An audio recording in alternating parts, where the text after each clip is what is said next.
Alright, welcome back everyone. We didn't really have much of a break at all. As we're already into game 2. These players don't want to sit around and wait, they just want to go and play.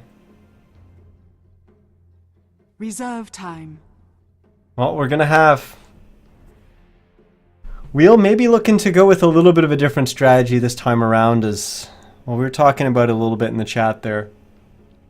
I honestly don't know what they were trying to plan or trying to do with their draft last game. It just seemed like they ended up with a Tinker who was basically turtling for Dire team a Bristleback, and how is that gonna carry you later on in the game? You're in a situation where you're not favored going late, but you're trying to draw the game out to get to that late point. And then DotA Tom and chat even said there was supports who didn't really roam around and make space with the Night Stalker. On top of that, the Night Stalker was struggling in the off lane, so you didn't really have anyone to really create that space, and it completely fell apart. Maybe you would have had a pretty big power spike in the mid game had everything gone right, but it didn't. Night Stalker offlaning was terrible. 10 seconds remaining. The Bristleback in the top lane fell behind a little bit in CS, and I still don't know why. But either way, they'll try to shake that one off and move on to the next one. And we're already in that next one. And now it's, I mean, North American Rejects just need one win here to move on to the semifinals. Wheelwreck, while whistling, are going to try to win this one to bring it to our game 3 in this best of 3. If they lose, they're not out. But then they're in the loser's bracket and they have to play a best of 1s. So they obviously want to win this and move on from here so that they stay in the winner's bracket. As they were runners up last season. Well, they're gonna have to put on a show this game if they expect to even bring this to a game 3, let alone get back to where they were. Reserve time. But in terms of our draft, we've got the Bat Rider, the Juggernaut, the Zeus, and the Slark banned out by the North American Rejects. Troll, Sniper, Anti-Mage, and Spectre banned out by Wheel.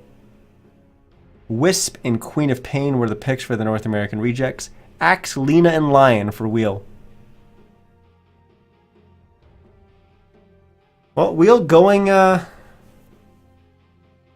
back to a hero that they played quite a bit earlier on in the tournament, and that's the Lina. North American Rejects not really sticking with their guns.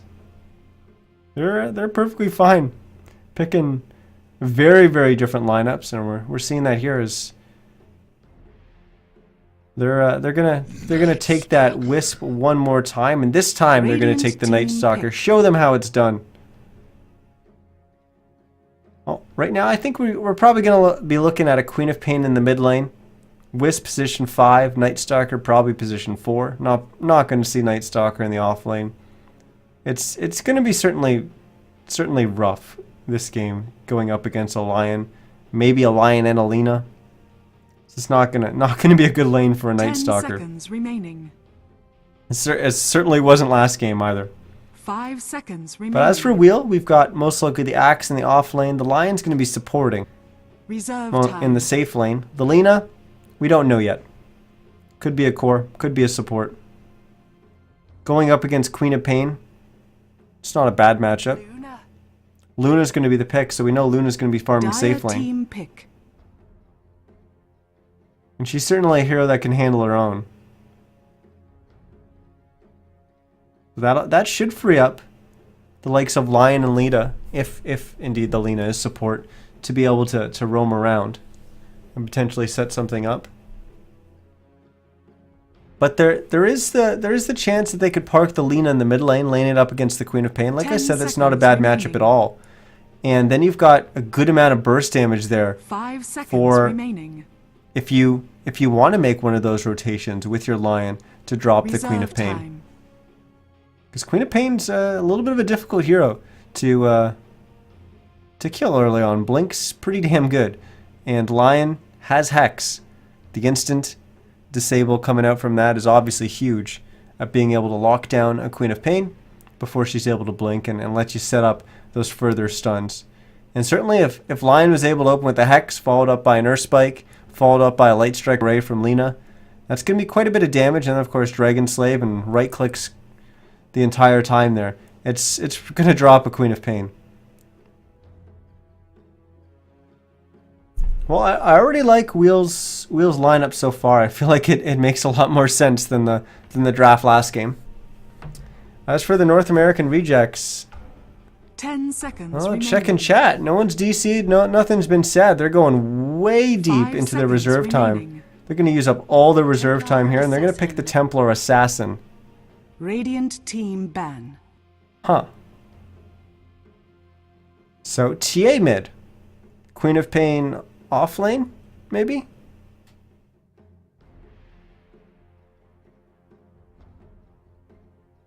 Could be Queen of Pain support, Night Stalker offlane, but I think the Queen of Pain offlane, Night Stalker support is probably the better course of plan there. Reserve time. It's for your last ban. Who do you ban? I think you ban a carry that's going to be able to go later. I don't think they're going to rely entirely on the Templar Assassin and the Queen of Pain. What's strong against Luna? I can farm up safe lane. Oh, they're gonna remove Bristleback. Dire team ban. It's not a bad hero. It's a hero that's tanky and can eat some of the beams from Eclipse and not really have to worry about it too much.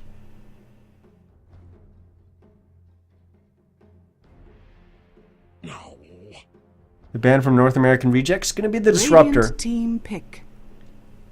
So they believe that the Lina is indeed mid, and they're going to ban out the Disruptor, which certainly would be a good, a good pick, or it would have been a good pick for Wheel. Glimpse good at sending the Wisp back on a relocate, or maybe just sending back whoever the Wisp brought. You don't want to send back the Wisp.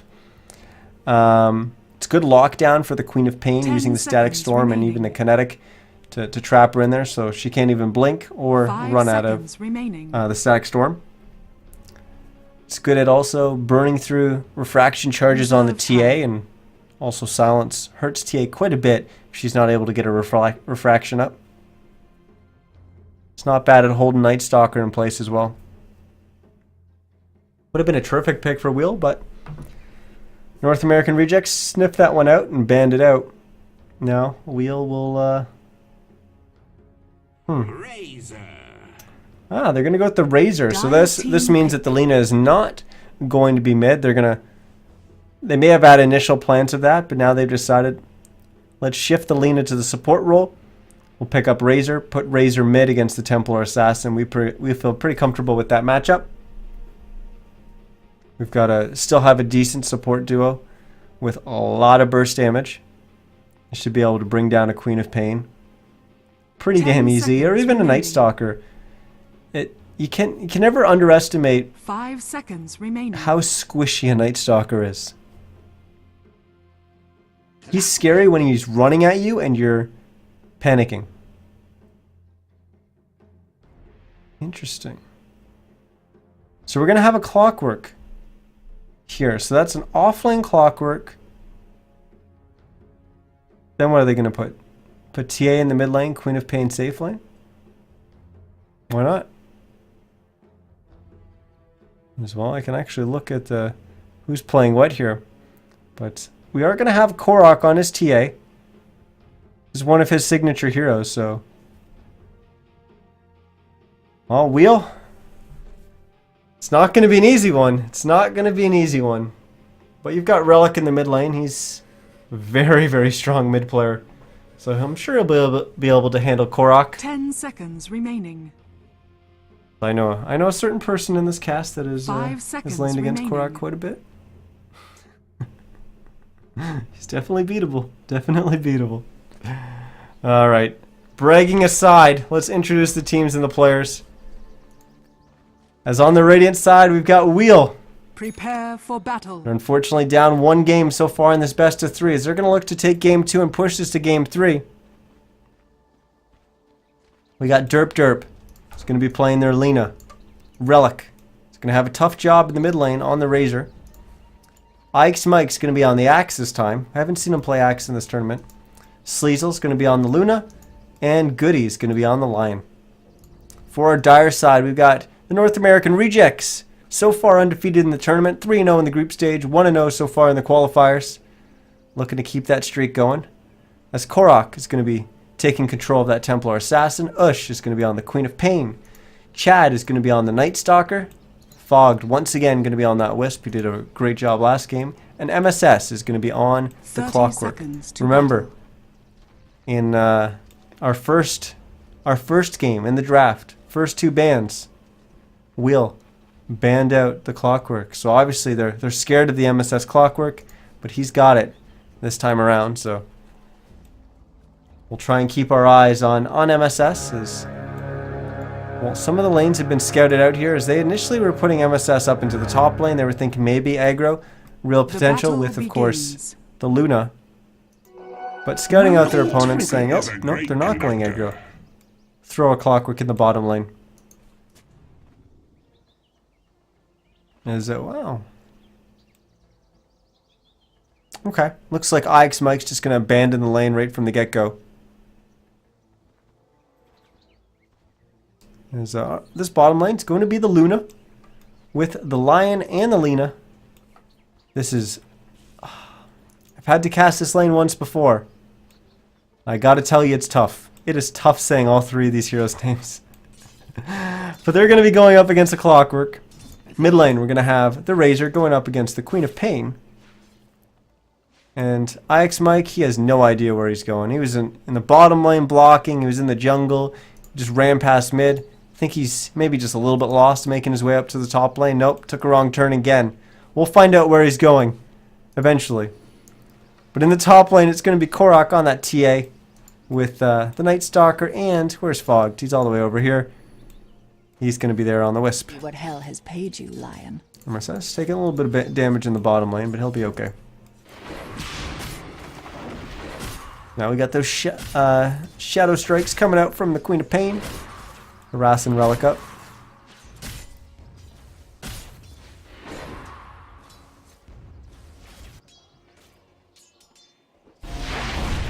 Ooh, the Light Strike Array will catch MSS here. Good job by Derp there to get them some good extra damage in there. Cost him a little bit of mana, but that's why he started with 2 Clarities. Going to be able to get that mana pool up quickly. Notice he hasn't used his Clarity here, although it's definitely a situation that you probably would have wanted to use it to start getting that mana regen going. He knows that MSS was just about to hit 2, and he knows that it's a very real possibility that he could be picking up Flare, and he obviously doesn't want to get his Clarity knocked off, so he was going to hold on to that until he rotated away from the lane to go pick up that 2-minute rune so that MSS didn't have vision of him. Or he was going to wait until the flare flew out in the lane trying to snipe a creep. Radiant's top tower is under attack. But it was the former. It was when he rotated for the 2-minute rune.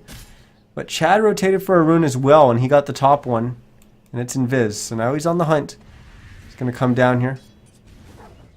Going to scout out Goody and Derp. As they're both kind of hanging around together here at the pole. MSS is going to use this vision that Chad's given him. Oh, Chad with the body blocks. Somehow didn't completely seal off that gap. And you could tell immediately Goody was pinging it out, saying, Invis, Invis, Invis. He knew he was getting body blocked there. But North American Rejects will take the consolation prize of the creep camp. And even the creeps from the Radiant side. So it wasn't the most useless rotation in the end. Now we got a little bit of battle here as Ike's Mike in a little bit of a man fight with Korok in this situation. They can't really leave Korok up here in this 1v1. Axe dominates this lane. It's not even close. Axe is one of the strongest TA counters in a 1v1 lane. Obviously Ike's Mike's a little bit behind in the lane because he was up against more heroes earlier on. But if this was 1v1 from the get-go, Ike's Mike would definitely be dominating this lane. As you see right now, he's able to completely bully Korok back, but Korok may be baiting it in a little bit because he knows Chad's there, trying to maybe get Ike's Mike to commit a little bit deeper. But not going to be the case. Ix Mike's going to play a lot safer. Back away. Fog covering the top rune. It's going to be haste. It's going to bottle it up. Ush was able to get the bottom bounty rune as well.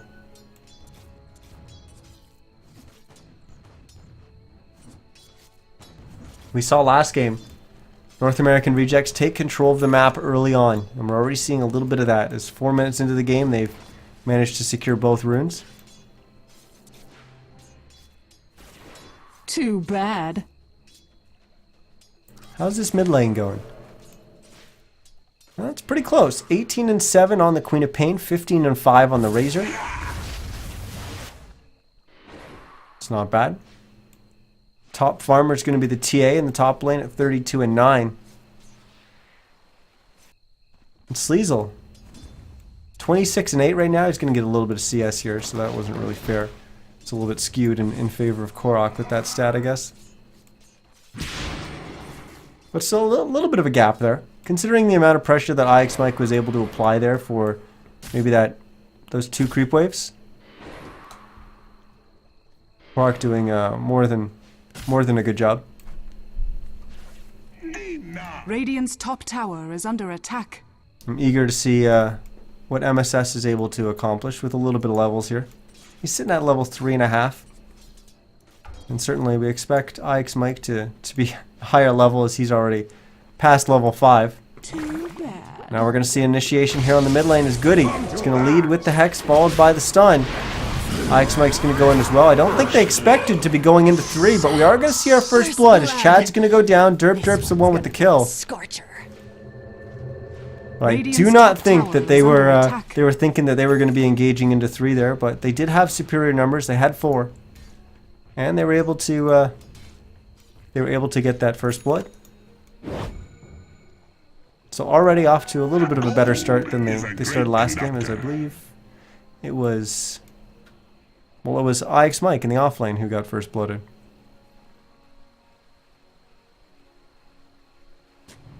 Now Goody trying to soak up a little bit of this XP in the top lane. But we have just had a ward placed behind the tower from Fog, scouting out Goody's positioning here and any other rotations coming in from some heroes on the Radiant side. Mainly, this is going to potentially set up a kill diving past the tower, but it's also going to protect against incoming ganks. As if a lot of people like to TP to this tier 2 tower, pop the smoke, and then run up and gank. This observer ward actually spots that. You have to TP down left of the tower, which most people don't do. But I wouldn't say it's out of the realm of possibility. So the bottom lane looks like MSS about to hit 5. Chad's down here. I'm not sure if Wheel knows he's down here yet. Maybe Sleazel will have to be a little bit careful as he's by himself. Closest support is all the way in the mid lane. That's going to be Derp. Besides that, Mike's sitting in the fountain. And he's going to be joined by Goody in just a second. Chad's actually just going to rotate away. Radiant structures are fortified.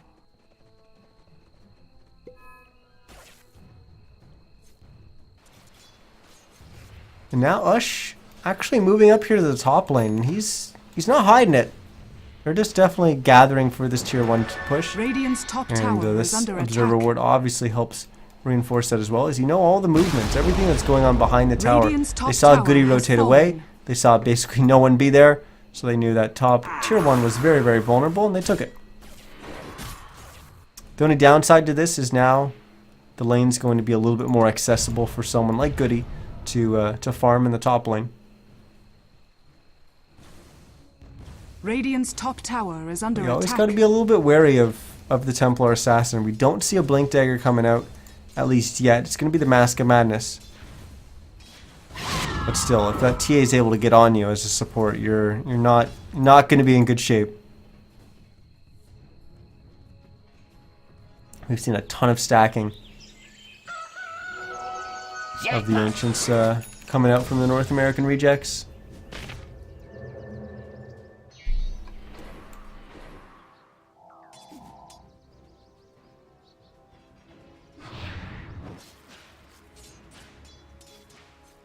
Oh, this is actually... This is a good response. So what they did is that actually, after taking that top tier 1 tower, they put Ush up here instead.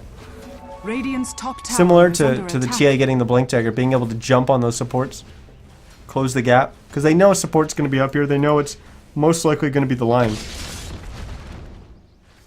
And Goody's actually going to engage here. We're going to have a TP, or, well, what was the making of a TP coming in from Derp, but he'll just cancel. Maybe they're Radiant's top tower is under just attack. trying to keep Ush honest with that. I know, it doesn't look too scared. But Goody trying to pull the creeps back, and there we go. Ush just jumps on in, gets the kill. Pain is the... So that was the benefit of sliding that Queen of Pain up there. They actually... Denied. They would have basically lane swap, putting the TA mid, but the TA was actually going and taking that Ancient stack, so it's a nice spot to put the Night Stalker and have him soak up a little bit of XP, similar to what the Lion was doing in the top lane, Radiant's but top in tower a is more under attack. in a safer environment. Dire's bottom One thing you tower really is have to be under wary attack. of is Blink Dagger coming out from the Axe, but we know IX Mike is unfortunately off to a slow start once again. He hasn't died yet, so he's got that going for him. He's sitting at 1900 gold, so the Blink Dagger's not that far away. So Chad's gonna find another Invis. Invisibility. And we've got 2 heroes behind him smoked up, so he's gonna be able to initially scout. And then maybe they'll just come in for a gank here. As they're gonna find Sleazel. MSS is just gonna hook shot on in. And will he Eclipse? Nope, not gonna Eclipse. Not sensing that it was actually worth it. At best, he would have got a return kill on MSS. I guess maybe there's a possibility he could have brought down Fogged instead. But very, very unlikely with 3 heroes there.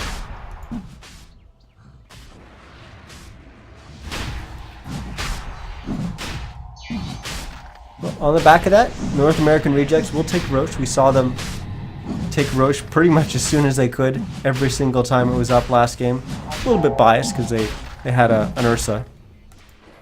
But Ush needs to be careful here, as Goody's going to come in from behind. Queen is Didn't even Hex. Got the magic touch. Was the blink maybe on cooldown? Either way, that was good play there from Goody coming in from behind. Roshan has Still a little fallen surprised to he the linked with dire Hex there to make forever. sure, but he got the job done. What am I to Dire's criticize bottom that? tower is under attack. Would have just been a waste of mana.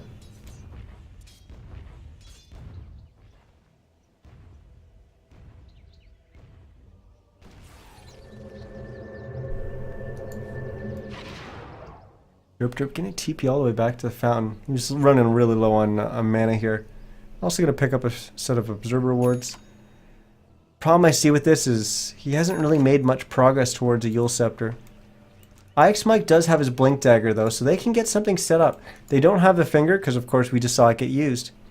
But with the amount of AoE damage and burst damage coming up between these 2 supports, IX Mike just basically needs to get a taunt off, and they should be able to get a kill on Radiant's anyone. bottom tower is under attack. And we're going to find one here on Chad as IX Mike's going to blink in, get that taunt, and we just see the Night Stalker drop. No need for most of the spells from the support. Dire's Certainly middle Finger's not tower is under necessary, even attack. Laguna not even available yet, as Derp's getting close to getting level Radiant's 6, but bottom not quite there tower yet. has fallen. Dire's middle tower is under attack. So now North American Dire's Rejects will look to structures are open up the fortified. map a little bit by dropping this tier 1 tower. It doesn't look like we're... as I say that, we got a TP coming in from Ush. And we got a relocate coming in as well. MSS gonna hook shot on in. And Sleazel and Derp just get completely dropped. And now North American Rejects says, you know what, we just defended. We just defended our mid tier 1, now it's your turn.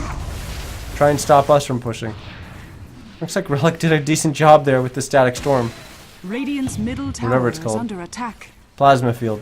Fear quiets magic. Chad coming in from behind here, just silencing IX Mike. Radiant's bottom tower is under attack.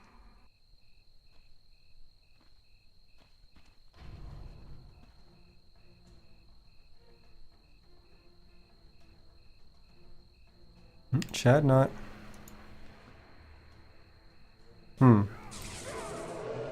A little bait there coming up from the illusion from Fogged. Just didn't bait out much. Just baited an axe taunt and a dragon slave.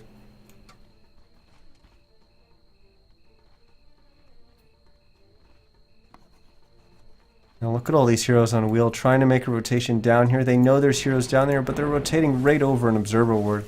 So they're definitely not going to be able to set up anything down here. And Goody's actually off by himself. He's got complete vision of them moving around thanks to his own observer ward.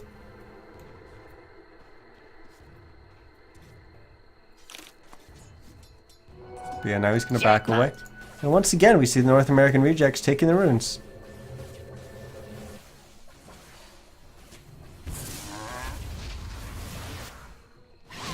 Get the feeling that MSS here, he wants to go do something. And he's going to look to do just that.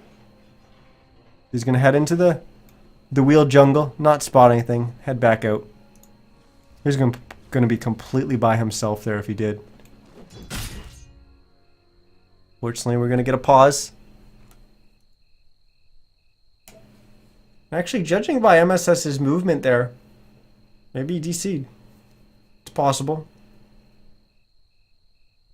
They haven't said anything about it, but he did run basically straight up here and then immediately turn around and head directly back to the fountain.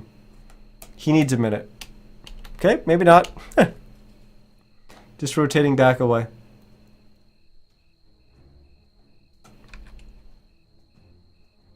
We'll take this time to take a look at our items.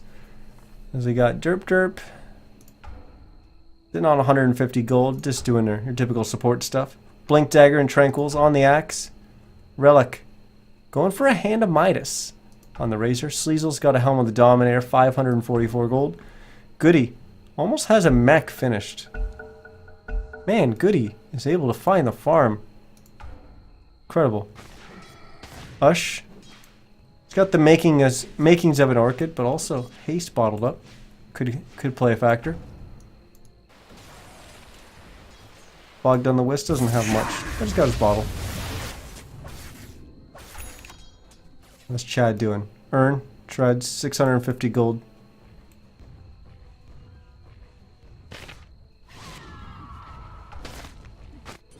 Rock it on. MSS sitting on 1500 gold. He's got a Robe of the Magi. So it looks like he's going to be going for Blade Mail as his first item. And then we got Korok. Still has that Aegis. Not sure how much time is left on it.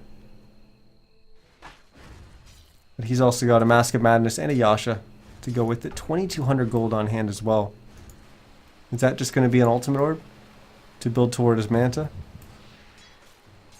Maybe he's going to build something else instead. He could get Blink. He could go BKB. Looks like it is going to be BKB as he buys an Ogre Club as they say it.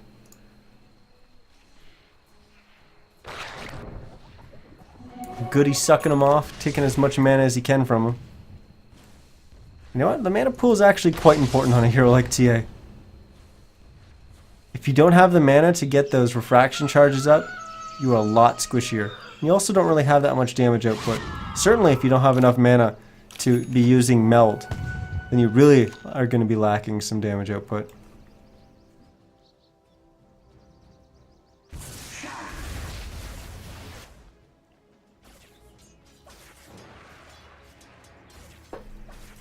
What we saw. Basically Fogged, bringing him right back up to full mana, so it's not really much of a concern. Blade Veil finished now by MSS. So he's moving once again back down to the bottom lane where he's going to farm up almost entirely by himself. Ush is going to be the closest. He's going to check the bottom rune and jump into the Radiant Jungle. Look at the drawing on the minimap. Sleazel knows that they're in his jungle, so they're moving away. They said, okay, if they're going to be in there, let's make a move to the top lane and separate ourselves. But actually, they have a different idea. They're going to smoke up and look to get a kill here. Radiant's Who's going to be the middle target? tower Chad? is under attack. A little bit of an easier pick off. IX Mike will find him with the Blink Taunt once again. They will drop the Night Stalker.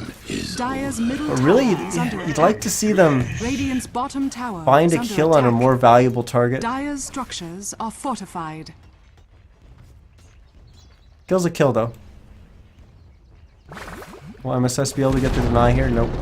Goody, making Dire's sure to hex him middle up. tower has fallen. Not even giving him the chance, but Relocate's gonna come in. And Fogg's just gonna get his head chopped off. Not sure how a ball has a head, but either way, he's already dead. Clock will go down, but not before he gets a double. Now Relic's on the run from Korok. Korok lays down the trap, but Relic's already pre-juked it. Fortunately, it didn't juke him. He didn't juke enough to separate himself from Korok, because Korok's gonna get the kill there. So we do lose 4 heroes on the side Radiant's of top Wheels. tower Just is under 3 go attack. down on the side of North American Rejects, but overall, I think that wasn't the worst fight in the world for the for Wheel.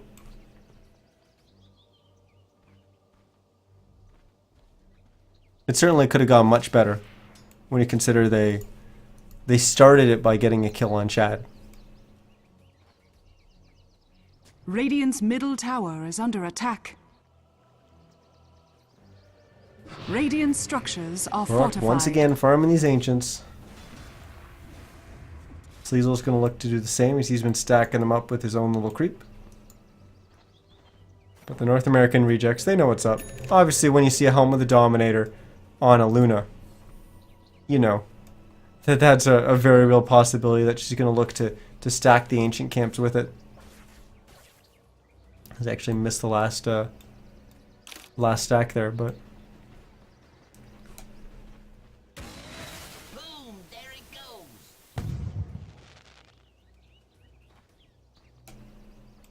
well, playing really passive here.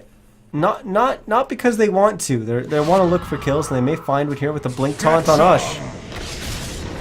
There we go, maybe a little early with the overlap, but they get the kill. No big deal, but North American Rejects, they're not going to let that go unpunished, as MSS is going to jump on in. Goody's gone down, and now MSS is going to get the kill on the Derp Derp, so both supports get wiped out.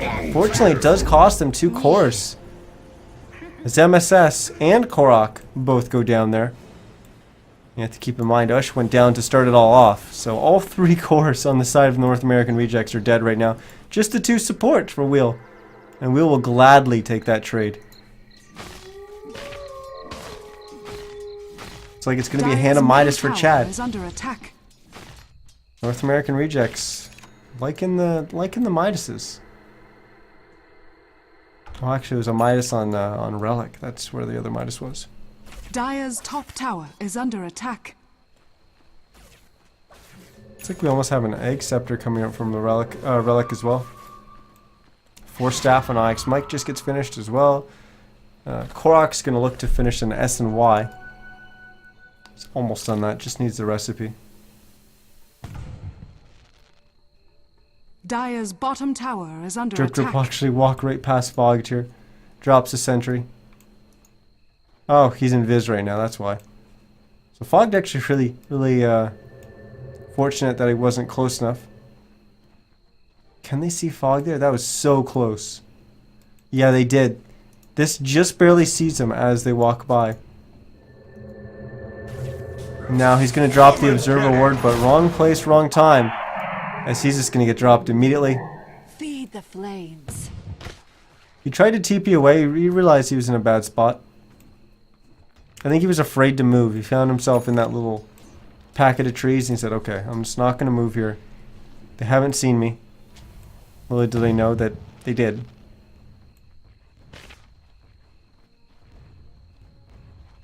Radiant's top tower is under attack.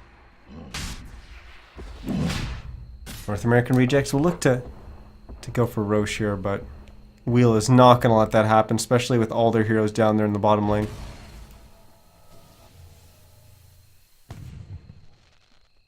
Radiant's top tower is under attack. His top tier 2s could go down to the creep soon. It's not going to go down with this push, but with Ush rotating up here, it's going to go down with the next creep wave. So he's going to wipe this wave out, and Dire's doesn't look like Wheel's going to send anyone to defend. They're just going to try to go for a trade here. And they're gonna get the bottom tier 1. Radiant's top tower But it's a is bottom up. tier 1 Dire's for a bottom top tier tower 2. has fallen. Radiant's Seems like top advantage tower, Radiant's middle tower has North American fallen. Rejects. And it certainly is, but I think we'll realize that they were just kind of maybe out-rotated there. Also, the trade's not the worst in the world. It was almost entirely accepted that you were just going to lose your offlane in both sets of towers early on for a while. Teams have been a little more hesitant to let their towers go down so easily recently, and I think that's good. We'll see how that changes with the new patch, as it looks like we're going to get a lot more ganking, so it should make for really good games. That's typically how it all goes. You've got this cycle for the metas of Dota 2. You go for a more farm-oriented game, which is kind of where the meta falls right now, and then you shift towards a ganking meta, and then from a ganking meta, the way to beat a ganking meta is to 5-man and push. So then we see pushing, and then, well, how do you stop push? You avoid, you split, you out farm, and then you just beat them before they're able to break your high ground because you've got superior farm. And then we're back to where we were with this patch in the farm meta. Dire's top tower is under attack. This sustains. Well, it looks Gold like remains. Wheel's gonna find themselves another tower. As NAR's looking to deal some damage to the mid tier 2, but mainly they're looking for this Roshan Rosh as has they're gonna get it right fallen now. into the Korok Dire. gonna get the Aegis. Dire's top tower is under attack. They did 3 points of damage to the mid tier 2. Good job for Rush. But now they're gonna go together as a team to the bottom tier 2 and look to bring that down. It's already taken quite a licking. Sitting at 555 HP, that should go down in no time. Doesn't even look like Wheel is able to take that top tier 1. Radiant's bottom tower has fallen. So the North American Rejects take Dire's Roche top essentially tower for is free, under completely attack. uncontested. Then they take the bottom tier 2, while Wheel is Radiant's bottom tower is under attack. just rotating away from top. Dire's top They tower weren't able to is take under that tower. They weren't really able to accomplish anything in that time. Little things like that go a long way to pulling yourself further and further ahead. We take a look at the gold graph, and only 4,000 gold lead for North American Rejects. We saw it came almost back to even, just around the 20-minute mark. But in that 5 minutes, North American Rejects have pulled that lead right back.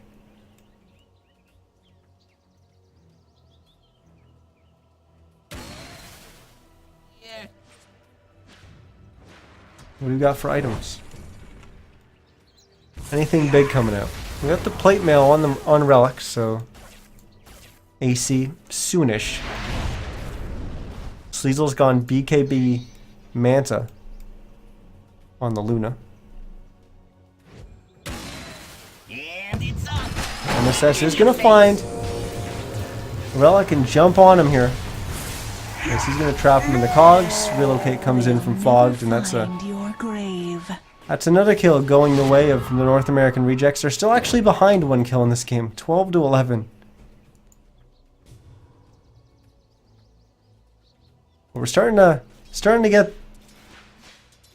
get the idea of why the Clockwork was banned out first in game 1. They didn't want MSS to get it, and MSS has been playing pretty damn good on the Clockwork thus far. 4-2-6, not the Radiant's greatest middle record in the tower world. is under But attack. you look at that participation, 10 of 11 kills he's been a part of. He's only 2 of the 12 deaths. So he's doing better than the And team it's up. average. But even though he's got that high participation, even though he's got those low deaths, his initiations have Radiant's been middle spot tower on. is under attack.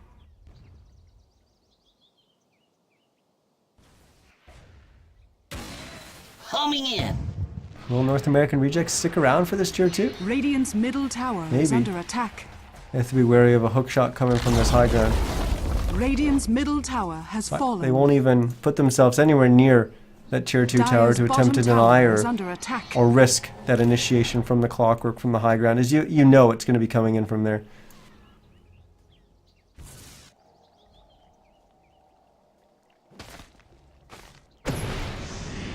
Korok has Deso to go with his S and Y now.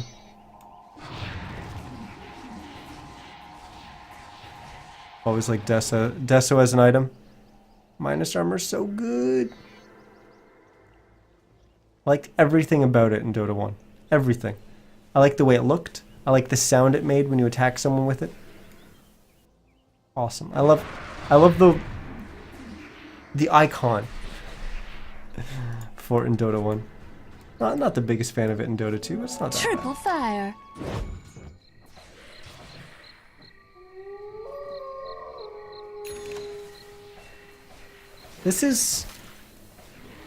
It's actually weird. It almost feels a little bit like last game. We're not seeing the Tinker, we're not seeing a hero stalling the high ground push, but it's almost like not much is really going on right now, but I feel like it's pretty clear that the North American rejects are ahead. But nothing's really happening. Nothing's really putting numbers up on the screen to show that. Obviously, you know, the gold ground is under attack. gives you a pretty good idea of that, but it's not like we're seeing constant kills. We're just seeing North American rejects just make more efficient rotations. They're just getting little bits here or there, and that's adding up. And there's a lot of them. There's a lot of Dire's them. top tower is under attack.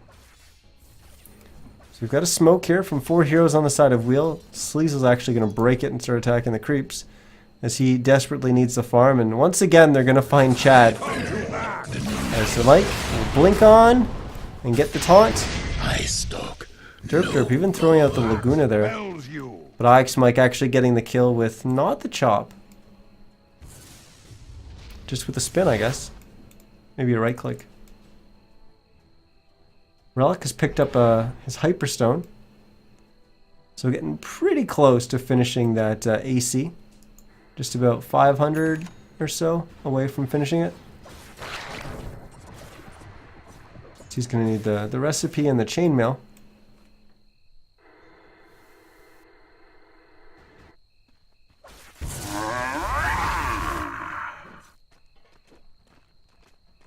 MSS has finished his Egg Scepter. Dire's middle tower is under attack.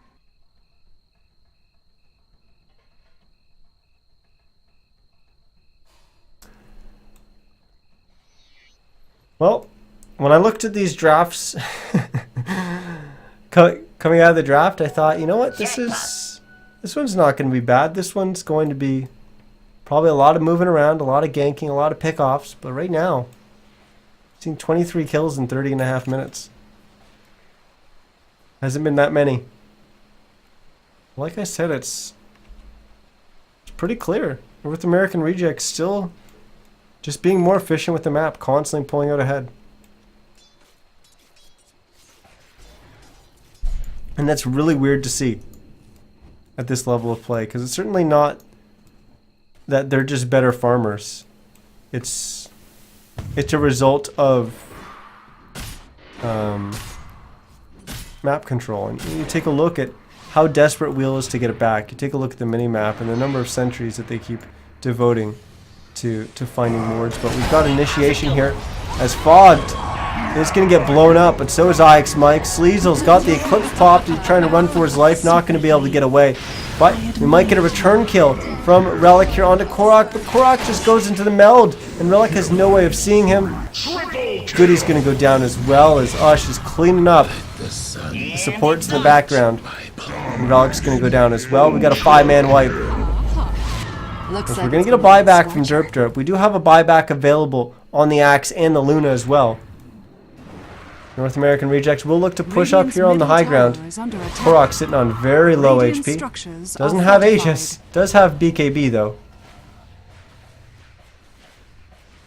Derp, maybe he's going to try to Dragon Slay and get the kill there. Time it with the refraction. Radiant's middle barracks are under 17 attack. seconds. Maybe he's trying to count it. Watch the has clock fallen. and try to Dragon Slave at the right time. Radiant's middle Not going to get an barracks opportunity has to. fallen.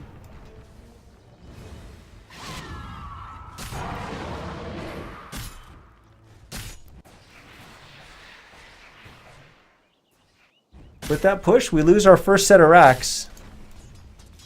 It just seems so calm and casual from North American Rejects. They're not panicking. They're just playing good Dota. Don't make a bunch of mistakes. We saw a very similar play coming up from Summoner's Rift last night, except they were maybe a little bit more aggressive. But certainly not really making those big mistakes, not giving their opponent that opportunity to come back in the game.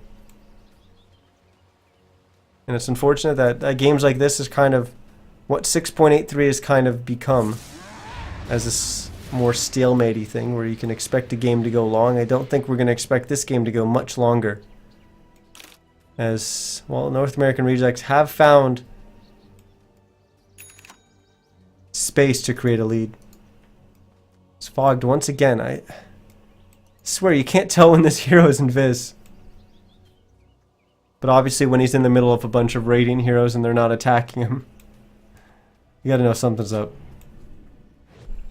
Or are they gonna try a wraparound here on the heroes in the top lane? It's possible.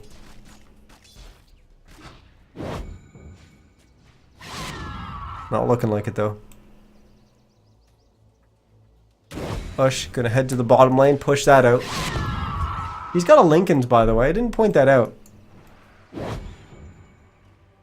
Which is going to go well against the Hex, that kind of instant disable. Spoke about it in the early on with how you kind of go and gank a Queen of Pain in the mid lane. The Hex coming out from the Lion is really great at doing that because it's so fast and Queen of Pain doesn't have a way of reacting to it. I mean, she has to react to your positioning and know how far away you are and when you're going to be able to get into that cast range. But what the Lincoln's does is buy her that time, because now the Lion's got to get in range, cast a mana drain to pop that Lincoln's, and then Hex. So although it's not, it's pretty clear that the Lion's going to be able to just waste your, and I say waste with quotations, waste your Lincoln's with the mana drain. It's effectively making it so he's not able to get the Hex off on you. So it is protecting you from the Hex, although it's not actually putting the Hex on cooldown, if that makes any sense.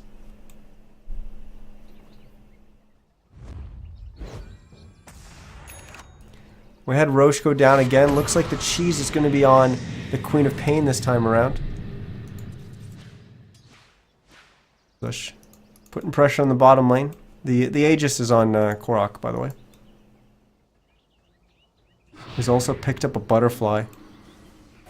Radiant's top tower Certainly is aren't under going to have an attack. MKB coming out from Sleazel anytime soon. Looks like he's going for a butterfly of his own.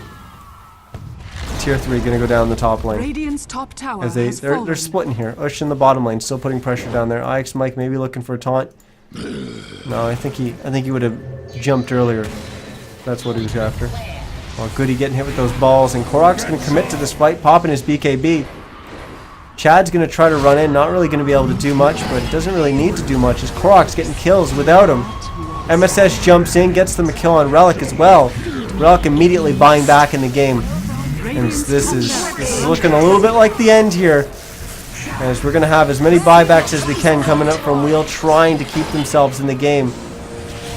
But IX Mike's going to go down here as MSS has jumped on in. Radiant's top tower It's going to cost him his life as well.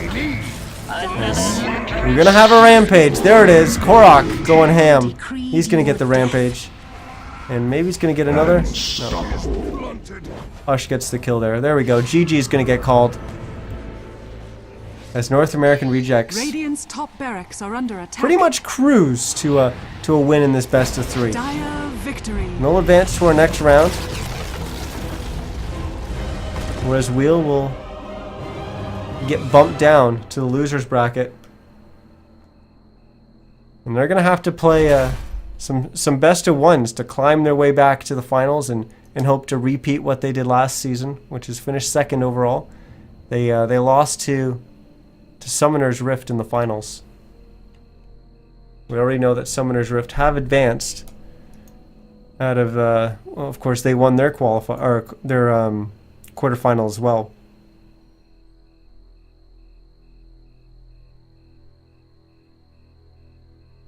But we don't know who who Wheel's going to play just yet.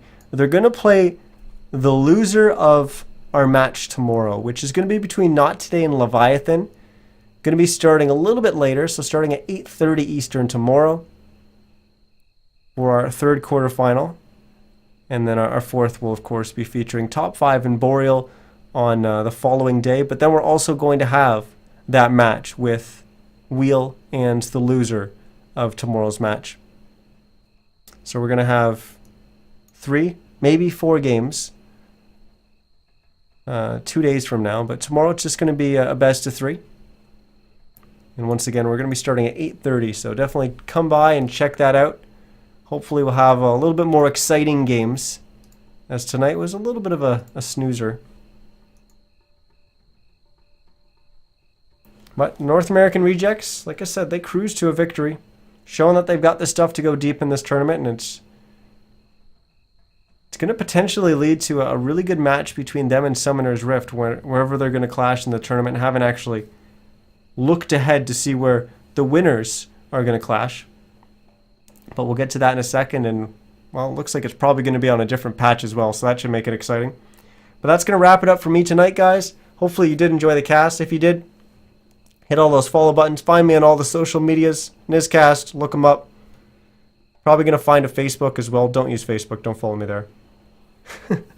But Twitter, YouTube, Twitch, those are the ones to look for.